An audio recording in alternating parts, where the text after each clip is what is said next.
Hello students. तो आज हम क्या करेंगे, आज हम आर्टिकल 32 के बारे में कुछ पॉइंट्स डिस्कस करेंगे एंड जो कि है राइट टू कॉन्स्टिट्यूशनल रेमेडीज, जो बहुत इंपॉर्टेंट पॉइंट है। और ये कहाँ पे है? Article 32 of Indian constitution. Okay, तो वीडियो को फर्स्ट से लास्ट तक देखिएगा। तो चलिए वीडियो को स्टार्ट करते हैं। तो स्टूडेंट्स ये देखिए, ये है आपके सामने article 32 right to constitutional remedies. ठीक है, तो कॉन्स्टिट्यूशनल रेमेडीज़ क्या है और आर्टिकल 32 में ही क्यों हम लोगों को कॉन्स्टिट्यूशनल रेमेडीज़ के हिसाब से हम लोगों को राइट दिया हुआ है, ये सब कुछ आज हम जानेंगे। ठीक है, तो आर्टिकल 32 जो है वो संवैधानिक उपचार का अधिकार है। ठीक है, तो अनुच्छेद जो 32 है वो एक मौलिक अधिकार भी है जो भारत के प्रत्येक नागरिकों को संविधान द्वारा मान्यता प्राप्त अन्य मौलिक अधिकारों को लागू कराने के लिए सर्वोच्च न्यायालय जो है हमारा सुप्रीम कोर्ट, ठीक है, सुप्रीम कोर्ट के समक्ष याचिका दायर कराने का अधिकार देता है। ये आर्टिकल 32 जो कि है right to constitutional remedies.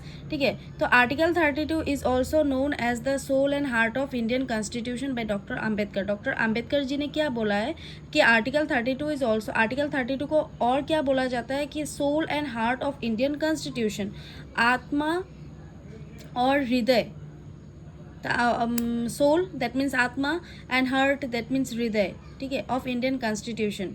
Okay, so under article 32 supreme court can issue following writs for protecting the fundamental rights. तो इसके पहले और एक बात कहना चाहती हूँ कि आर्टिकल 32 को क्यों एक मौलिक अधिकार के हिसाब से दिया गया है कि मौलिक अधिकार है। जो आर्टिकल 32 क्या करता है, जो और मौलिक अधिकार है जो अन्य मौलिक अधिकारों के हनन के समय नागरिकों को उनके हनन हो रहे मूल अधिकारों की रक्षा करने का उपचार प्रदान करता है, ये आर्टिकल 32। ओके, और इसी अनुच्छेद की शक्तियों के अंतर्गत जो सुप्रीम कोर्ट है, तो सुप्रीम कोर्ट अपने नागरिकों को मौलिक अधिकारों को सुरक्षित और संरक्षित रखता है। ये आर्टिकल 32, ये आपको याद रखना है। तो संवैधानिक उपचारों का अधिकार that means right to constitutional remedy जो है वो ऐसे क्या है, कोई अधिकार ना होकर अन्य मौलिक अधिकारों को रक्षा करता है। तो जितना भी हमारा मौलिक अधिकार है इंडियन कॉन्स्टिट्यूशन के अंडर में, तो इंडियन कॉन्स्टिट्यूशन के अंडर में जितना भी मौलिक अधिकार है उन सभी मौलिक अधिकारों को रक्षा करने के लिए क्या बनाया गया है आर्टिकल 32 में, राइट टू कॉन्स्टिट्यूशनल रेमेडीज, जो कि है संवैधानिक उपचारों का अधिकार जिसको बोला जाता है। ठीक है, the same powers are given to the high courts under article 226। और ये सेम पावर हाई कोर्ट्स में भी दिया गया है और ये किस आर्टिकल के अंडर में है? आर्टिकल 226 के अंडर में है। सो दिस रिट्स, जो कि रिट्स है, this writs are borrowed from English law, ये इंग्लिश लॉ से लिया गया है, where they are known as prerogative writs. ठीक है, तो रिट्स क्या क्या है अब हम जानेंगे। तो फर्स्ट रिट्स है हमारा habeas corpus, to have the body of. ठीक है, it is issued for releasing an individual who is kept and in illegal confinement, legal नहीं illegal बोला गया है इसमें। it is known as the bulwark of individual liberty. it can be issued against a public body or a private individual। तो habeas corpus का मतलब क्या है? to have the body of, that means बंदी प्रत्यक्षीकरण। ठीक है, तो बंदी प्रत्यक्षीकरण और हेबिस कॉर्पस का अर्थ क्या है? हेबिस कॉर्पस का अर्थ यही है कि शरीर सहित पेश करना। किसी भी अगर कोई अपराधी को अपराध के हिसाब से अगर कोई पुलिस या कुछ भी पकड़ लेगा तो उसको क्या करना पड़ेगा? शरीर सहित पेश करना पड़ेगा। कहाँ पे पेश किया जाएगा? मजिस्ट्रेट के सामने। ठीक है, तो ये क्या है कि जब किसी व्यक्ति को गिरफ्तार किया गया है तो वो न्यायालय बंदी प्रत्यक्षीकरण का आदेश दे सकती है। न्यायालय क्या कर सकती है? बंदी प्रत्यक्षीकरण, दैट मीन्स हेबिस कॉर्पस का आदेश दे सकती है। तो आदेश का अर्थ क्या है? तो आदेश ये होगा कि गिरफ्तार करने के 24 घंटे के अंदर ही अंदर व्यक्ति को मजिस्ट्रेट के समक्ष पेश करना पड़ेगा। ठीक है।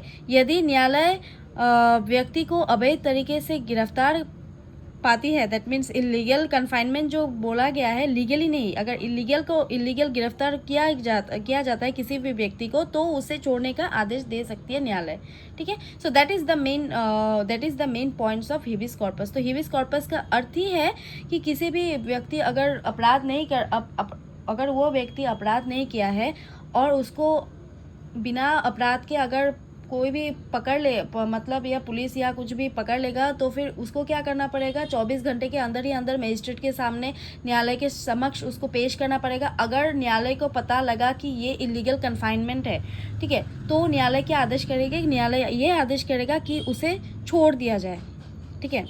तो स्टूडेंट्स, नेक्स्ट जो पॉइंट है हमारा, तो वो है हिबिस कॉर्पस तो हो गया। नेक्स्ट पॉइंट है मैंडेमस। तो मैंडेमस का अर्थ क्या है? मैंडेमस का अर्थ है परम आदेश, ठीक है। We command, it is issued for asking a public body to perform its duty.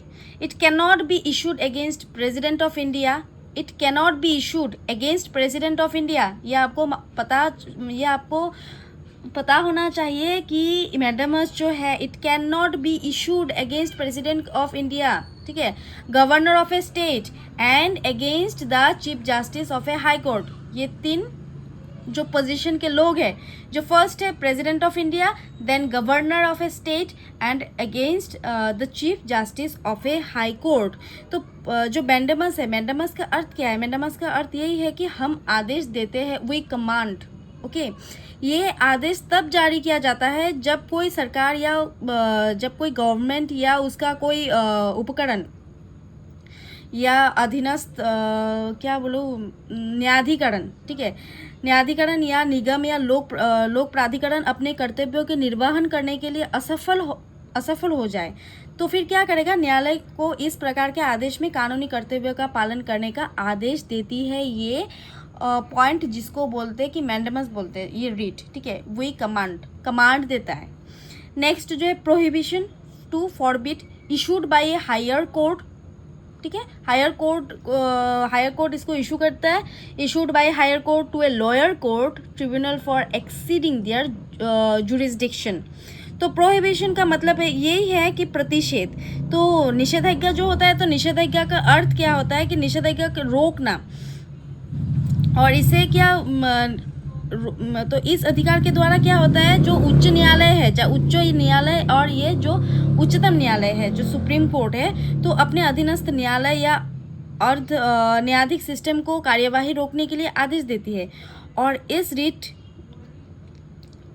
REET के जारी होने के बाद ही दैट मीन्स प्रोहिबिशन का बात किया जाता है कि अधीनस्थ न्यायालय में जो कार्यवाही समाप्त कर दी जाती है, जो कार्यवाही कंटिन्यू हो रही होती है, तो उसको क्या करता है, ये रीट समाप्त कर देते हैं, ठीक है। इशूड बाय, ये कौन इशूड करता है? Issued by high court to a lower court and tribunal for exceeding their jurisdiction. ये आपको पता होना चाहिए।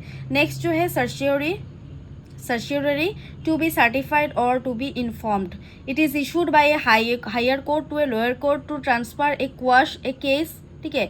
इशू कौन करता है? हायर कोर्ट करता है to a lower court to transfer a और quash a case. It may be due to the use of excess jurisdiction or lack of jurisdiction, ठीक है।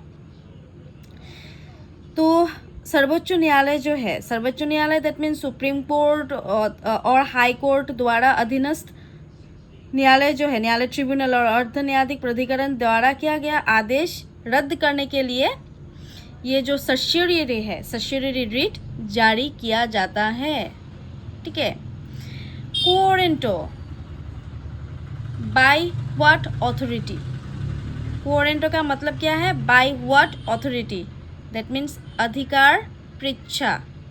It is issued as a part of inquiry by a court into a legality of a claim of a person to a public office. It cannot be issued against ministerial office or private office.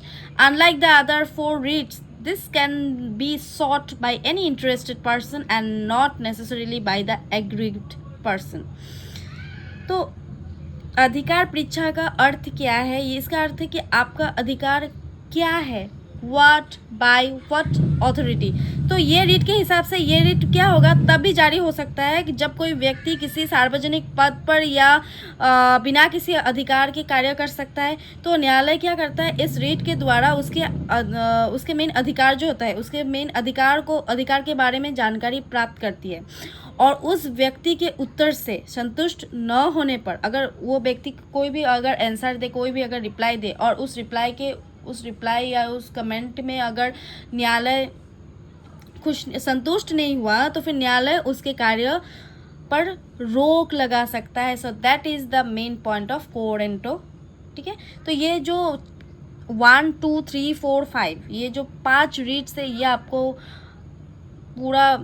पूरा का पूरा आपको memorise करना पड़ेगा। First जो है habeas corpus, ये बहुत इंपॉर्टेंट है, कम्पिटिटिव एग्जाम्स में आ चुका है ये सब।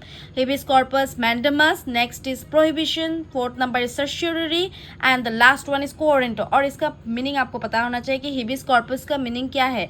To have the body of, mandamus that means we command, prohibition that means to forbid, certiorari that means to be certified or to be informed, quo warranto that means by what authority। okay, तो students आज के लिए बस इतना ही, and so with that thank you so much students.